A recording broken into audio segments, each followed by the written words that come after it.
जिसका नाम है know about Rahu and Ketu. बहुत ही शानदार किताब है ये। बिल्कुल। और आज का हमारा मिशन वैदिक ज्योतिष के सबसे शक्तिशाली और सबसे रहस्यमयी छायाग्रह मतलब राहु और केतु की उत्पत्ति, उनके स्वभाव और इंसान के जीवन पर उनके गहरे कर्म बंधनों को डिकोड करना है। मतलब ये समझना है कि जो चीजें एक्सरे में नहीं दिखती वो कैसे जन्म से लेके मृत्यु तक हर घटना की स्क्रिप्ट लिख रही हैं। हाँ, और यहाँ इस बात को स्पष्ट करना बहुत जरूरी है कि ये सिर्फ कोई खगोलीय ग्रहों की सामान्य चाल का अध्ययन नहीं है। एकदम सही। ये पिछले जन्मों के कर्मों का वो बही खाता है जिसे चुकाए बिना इस ब्रह्मांड में कोई भी आत्मा आगे नहीं बढ़ सकती। राहु और केतु उसी बही खाते के ऑडिटर हैं। तो फिर चलिए इस ब्रह्मांडीय रहस्य के बिल्कुल शुरुआत में चलते हैं। स्रोत सामग्री हमें सीधे ब्रह्मांड की शुरुआत की उस सबसे बड़ी और वास्तविक घटना की ओर ले जाती है जिसे समुद्र मंथन कहा जाता है। समुद्र मंथन। और सुनने वालों के लिए यहाँ ये याद रखना जरूरी है कि ये कोई रूपक या लोक कथा नहीं है। ये वो शाश्वत ब्रह्मांडीय वास्तविकता है जहां से अमृतत्व का मृत प्रकट हुआ था। जी, देवताओं और असुरों ने मिलकर एक वास्तविक भौतिक और आध्यात्मिक घटना में समुद्र को मथा था। हाँ, और उसमें से कई अनमोल रत्न निकले और अंत में भगवान धन्वंतरी स्वयं अमृत का कलश लेकर प्रकट हुए थे। इस पूरी घटना में जो सबसे हैरान करने वाला मोड़ आता है वो तब है जब भगवान विष्णु ने देवताओं को अमृत पिलाने के लिए मोहिनी का रूप धारण किया।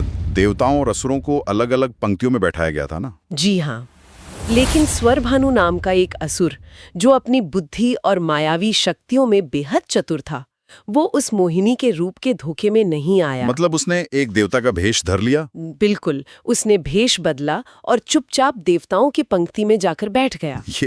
ये तो एक ऐसी ब्रह्मांडीय जासूसी की घटना है जहां एक असुर बिल्कुल एक अंडरकवर एजेंट की तरह काम कर रहा था। हाँ, लेकिन वो छलावा ज्यादा देर टिक नहीं सका। सूर्यदेव और चंद्रदेव ने अपनी दिव्य दृष्टि से उसे पहचान लिया था और तुरंत भगवान विष्णु को सतर्क कर दिया। सही कहा। जैसे ही विष्णु जी को इस धोखे का आभास हुआ, उन्होंने पलक झपकते ही अपने सुदर्शन चक्र से उस असुर का सिर धड़ से अलग कर दिया। लेकिन तब तक तो बहुत देर हो चुकी थी। हाँ, क्योंकि अमृत की कुछ बूंदें उस असुर के गले के नीचे जा चुकी थीं। इसलिए सुदर्शन चक्र से सिर कटने के बावजूद उसके प्राण नहीं निकले। वो अमर हो गया? जी, वो हमेशा के लिए अमर हो गया। उसका जो सिर था वो राहु बना और उसका बिना सिर का जो धड़ रह गया वो केतु कहलाया। अरे वाह! और यही वो सटीक बिंदु है जहां से एक अनंत काल के ब्रह्मांडीय दुश्मनी की शुरुआत होती है। बिल्कुल। चूंकि सूर्य और चंद्रमा ने उस असुर की पोल खोली थी, इसलिए राहु और केतु आज भी सूर्य और चंद्रमा से उस धोखे का बदला लेने के लिए उन्हें निगलने की कोशिश करते हैं। इसी ब्रह्मांडीय घटना को पृथ्वी से सूर्य ग्रहण और चंद्र ग्रहण के रूप में देखा जाता है। मतलब ये जो ग्रहण है वो केवल कोई खगोलीय छाया का खेल नहीं है, ये उस पुरानी दुश्मनी का सीधा नतीजा है। सत्य यही है। आधुनिक खगोल विज्ञान जिसे केवल पृथ्वी और चंद्रमा की कक्षाओं के इंटरसेक्शन पॉइंट्स मानता है, वैदिक विज्ञान में वही राहु और केतु का सूक्ष्म और शक्तिशाली अस्तित्व है। क्या बात है! राहु और केतु का कोई स्थूल भौतिक शरीर नहीं है, उनका कोई द्रव्यमान नहीं है, लेकिन इस समुद्र मंथन की घटना ने उन्हें नवग्रहों के परिवार में एक अमर स्थान दिला दिया। और भौतिक शरीर न होने के बावजूद ये जो छाया ग्रह हैं, ये जीवन की हर छोटी बड़ी घटना को सबसे ज्यादा तीव्रता से नियंत्रित करते हैं। जी, यहाँ ये विषय सच में बहुत ही दिलचस्प हो जाता है। अगर राहु और केतु के वास्तविक स्वरूप का विश्लेषण किया जाए तो राहु केवल एक सिर है। सिर्फ सिर। कल्पना की जा सकती है कि एक ऐसा सिर जिसके पास अपना कोई पेट नहीं है। इसका सीधा सा अर्थ ये निकलता है कि राहु के अंदर एक ऐसी भूख है, एक ऐसी लालसा है जो कभी शांति नहीं हो सकती। सही बात है। वो चाहे जितना निगल ले, उसका पेट कभी भरेगा ही नहीं, क्योंकि पेट तो है ही नहीं। तो इसका प्रभाव कैसा होता है? मृग तृष्णा जैसी होती है। वो भौतिक दुनिया की उन ऊंचाइयों का सपना दिखाता है जहां पहुंचकर इंसान को लगता है कि बस अब वो पूरी दुनिया पर राज कर सकता है। राहु विदेशी चीजों का, अनैतिक रास्तों का, राजनीति की चालों का और रातों रात मिलने वाली सफलता का कारक है। और हाँ, अचानक होने वाले पतन का भी मुख्य कारक है। सरल शब्दों में कहें तो राहु बस चाहता है और ज्यादा और ज्यादा। जी, बस और ज्यादा। और दूसरी तरफ है केतु। केतु केवल एक धड़ है, इसके पास न तो अपना कोई दिमाग है और ना ही भौतिक दुनिया को देखने के लिए आंखें हैं। बिल्कुल, वो अंधा है। तो अगर राहु एक ऐसा पेटू है जो कभी अघाता नहीं और केतु एक ऐसा शरीर है जिसे कुछ दिखाई नहीं देता, तो सोचिए ये दोनों एक साथ मिलकर किसी भी इंसान की कुंडली में कैसा तूफान लाते होंगे। बहुत बड़ा तूफान।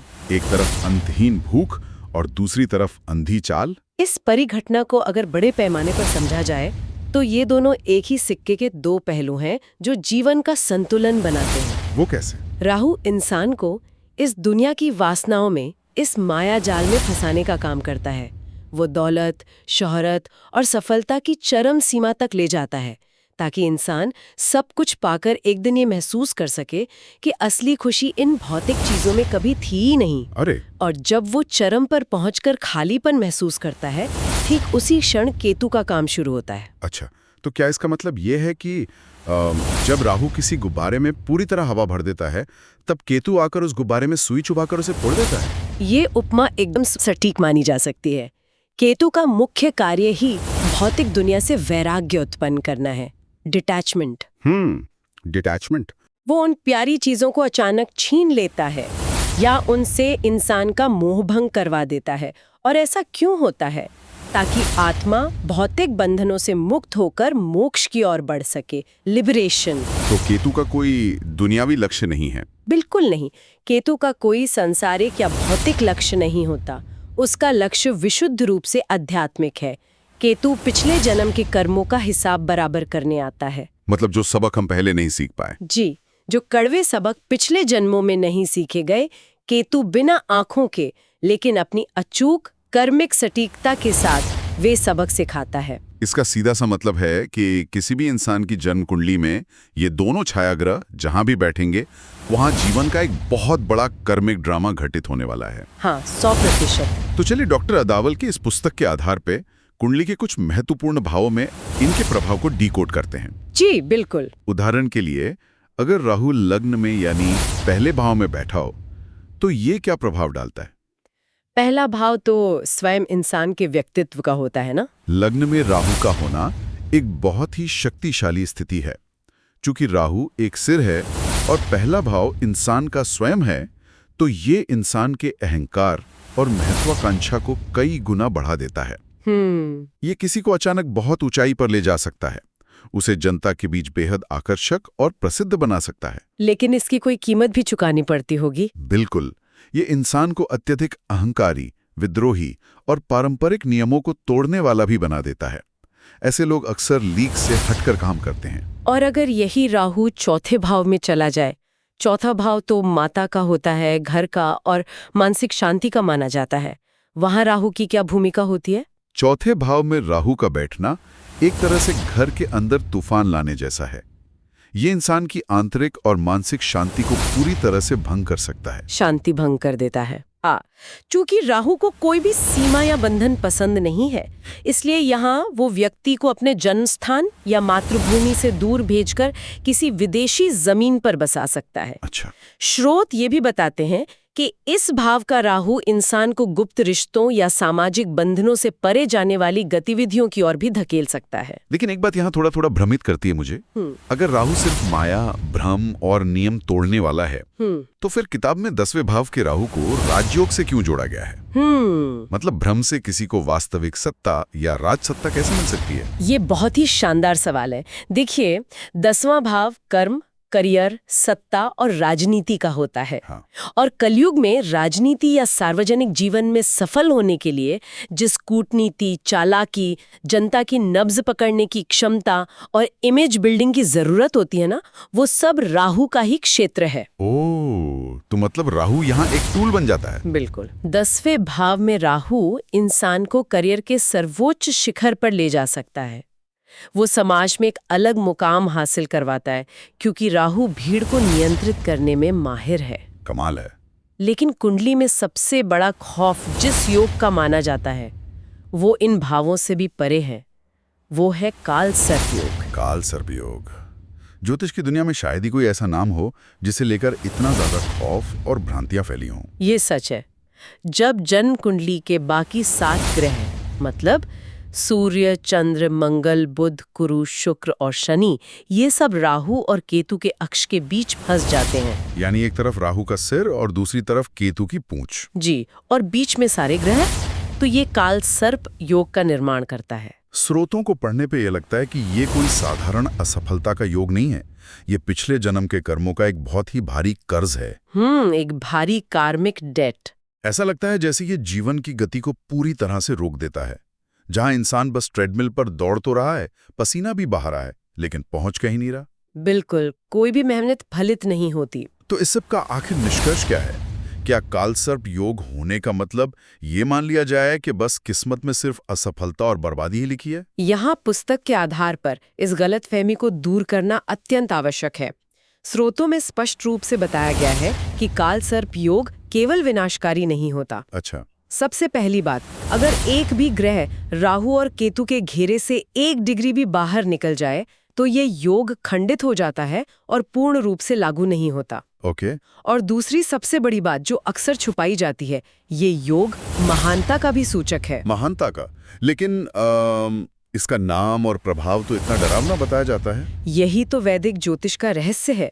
इतिहास में कालसर्प योग वाले कई लोग दुनिया के महानतम और सबसे सफल लोगों में गिने जाते हैं। सच में? जी। अगर राहु कुंडली में शुभ स्थिति में हो, उदाहरण के लिए वो कुंभ राशि में बैठा हो या उस पर देवगुरु बृहस्पति की शुभ दृष्टि पड़ रही हो, तो यही भयानक माना जाने वाला योग अष्टलक्ष्मी योग में परिवर्तित हो सकता है। अष्टलक्ष्मी योग यानी जीवन में 8 प्रकार की संपदा और समृद्धि का एक साथ आना। बिल्कुल, ये स्थिति व्यक्ति को अपार धन, विश्वव्यापी प्रसिद्धि और असीमित सत्ता दिला सकती है। राहु और केतु जब देने पर आते हैं तो वे छप्पर फाड़ कर देते हैं, उनकी कोई सीमा नहीं होती। वाओ! ये पूरी तरह से इस बात पर निर्भर करता है कि पिछले जन्मों का कार्मिक खाता कैसा है और व्यक्ति इस जन्म में कितनी जल्दी उन आध्यात्मिक सबकों को सीखकर सही मार्ग पर आ जाता है। ये सच में एक बहुत ही गहरी और आंखें खोलने वाली बात है। लेकिन ये सब होता कब है? राहु और केतु का ये पूरा कार्मिक खेल समय के पहिए पर चलता है, जिसे वैदिक ज्योतिष में महादशा और गोचर कहा जाता है। दशाएं? स्रोतों में बताया गया है कि राहु की महादशा जीवन में पूरे 18 साल तक चलती है और केतु की महादशा 7 साल की होती है। जी। तो ये कुल 25 साल किसी भी इंसान की जिंदगी के सबसे उथल-पुथल भरे और निर्णायक साल हो सकते हैं। राहु की 18 साल की दशा एक ऐसा समय होता है जब इंसान की महत्वाकांक्षाएं आसमान छूने लगती हैं। राहु एक विस्तारवादी ऊर्जा है ना? हाँ, फैलाव चाहता है। इस दौरान विदेश यात्राओं के योग बनते हैं, तकनीक और मास मीडिया के क्षेत्र में बड़ी सफलता मिल सकती है। इंसान उस हर दुनियावी चीज के पीछे भागता है जो उसे ताकतवर महसूस कराती है। और इसके ठीक बाद जब केतु की 7 साल की दशा शुरू होती है, तब क्या होता है? केतु की दशा का अनुभव राहु से एकदम विपरीत होता है। एकदम उल्टा। हाँ, 18 साल तक जिस इंसान ने दुनिया मुट्ठी में करने की कोशिश की, केतु की दशा आते ही उसका मन उस भीड़-भाड़ से उचटने लगता है। उसे अपने ही बनाए हुए साम्राज्य से, अपनी ही जीती हुई चीजों से वैराग्य होने लगता है। इंसान रहस्यमयी विद्याओं, ज्योतिष, ध्यान और आध्यात्मिकता की ओर गहराई से मुड़ सकता है। मतलब सब कुछ छोड़ देने का मन करता है। कई बार तो केतु की दशा में इंसान सब कुछ छोड़-छाड़कर एकांत या संन्यास की ओर भी प्रवृत्त हो सकता है, क्योंकि केतु उसे अब मोक्ष का असली रास्ता दिखा रहा होता है। लेकिन दशाओं के अलावा स्रोत सामग्री में एक और बहुत महत्वपूर्ण विषय का जिक्र है जो अक्सर रोजमर्रा की जिंदगी को प्रभावित करता है। वो है गोचर या ट्रांजिट्स। इसके बारे में ये किताब क्या कहती है? गोचर का अर्थ है ब्रह्मांड में ग्रहों की वर्तमान स्थिति। राहु और केतु किसी एक राशि में लगभग 1.5 साल तक रहते हैं, यानी 18 महीने। ठीक है। और सबसे दिलचस्प बात यह है कि ये हमेशा वक्री यानी उल्टी दिशा में चलते हैं। जब ये उल्टी चाल चलते हुए जन्म कुंडली के किसी महत्वपूर्ण ग्रह जैसे सूर्य या चंद्रमा के ऊपर से गुजरते हैं, तो ये गोचर जीवन में अचानक होने वाली घटनाओं को ट्रिगर करता है। अचानक घटनाएं? जी, ये अचानक नौकरी छूटने का, अचानक शादी तय होने का या अचानक कोई बड़ी बीमारी सामने आने का समय हो सकता है। गोचर वो सुई है जो जन्म कुंडली में छिपे कर्मिक विस्फोटकों को सक्रिय कर देती है। बाप रे। जब ये प्रभाव इतने अचानक और तीव्र होते हैं तो बचाव का क्या रास्ता है? डॉक्टर शंकर अदावल की इस किताब में लाल किताब और वैदिक ज्योतिष के अचूक उपायों का बहुत बारीकी से उल्लेख किया गया है। हाँ। उपाय बहुत विस्तृत हैं। लेकिन इन उपायों को समझने से पहले उनके पीछे का विज्ञान समझना जरूरी है। बिल्कुल। उपाय बहुत ही सटीक और विशिष्ट हैं। जैसे राहु के नकारात्मक प्रभाव को शांत करने के लिए लाल किताब के अनुसार 400 ग्राम सूखा धनिया या 400 ग्राम बादाम बहते पानी में, मतलब नदी में, बहाने की सलाह दी गई है। इसके अलावा जेब में चांदी की एक ठोस गोली रखना या घर में चांदी का हाथी रखना राहु को नियंत्रित करता है। एक मिनट, यहाँ एक बहुत जरूरी सवाल खड़ा होता है, और ये सवाल किसी भी तार्किक इंसान के दिमाग में आएगा। जी पूछिए। इतने शक्तिशाली और ब्रह्मांडीय राक्षसी ग्रह जो सूर्य और चंद्रमा तक को ग्रहण लगा देते हैं, जिनका अस्तित्व पूरे ब्रह्मांड को हिला देता है, वो बहते पानी में थोड़ा सा धनिया बहाने से या चांदी की गोली जेब में रखने से कैसे शांत हो सकते हैं? ये लॉजिक कुछ हजम नहीं होता मुझे। ये संदेह बहुत ही स्वाभाविक है, लेकिन अगर वैदिक ज्योतिष के गहरे विज्ञान को समझा जाए तो ये उपाय केवल कोई जादू टोना या अंधविश्वास नहीं है। तो फिर ये काम कैसे करते हैं? ये उपाय उन पंच तत्वों और ऊर्जाओं को संतुलित करने का अचूक तरीका है जो इन ग्रहों का प्रतिनिधित्व करते हैं। राहु एक वायु और अग्नि तत्व का उग्र ग्रह है जो दिमाग में अराजकता फैलाता है। अच्छा। और बहता हुआ पानी यानी जल तत्व उस अग्नि को शांत करता है। और चांदी का क्या लॉजिक है? चांदी चंद्रमा की धातु है और चंद्रमा शीतलता का प्रतीक है। जब राहु का जहर जीवन में बढ़ता है तो चांदी उस जहर को ठंडा करने का काम करती है। वाह, ये तो पूरी तरह से ऊर्जाओं का विज्ञान है। और केतु के उपायों के बारे में लाल किताब क्या कहती है? केतु के लिए सबसे प्रभावी उपाय बताया गया है सड़क के कुत्तों को रोटी खिलाना या उनकी सेवा करना। इसके साथ ही कान में सोना पहनना और भगवान गणेश या भैरव की पूजा करना केतु के दुष्प्रभावों को सीधे तौर पर खत्म करता है। तो यहाँ भी वही सवाल आता है, कुत्ते को रोटी खिलाने से केतु का ब्रह्मांडीय प्रभाव कैसे बदल सकता है? क्योंकि केतु का सीधा संबंध कुत्ते से और मानव शरीर की रीढ़ की हड्डी से माना गया है। अच्छा, कुत्ता और रीढ़ की हड्डी। जी।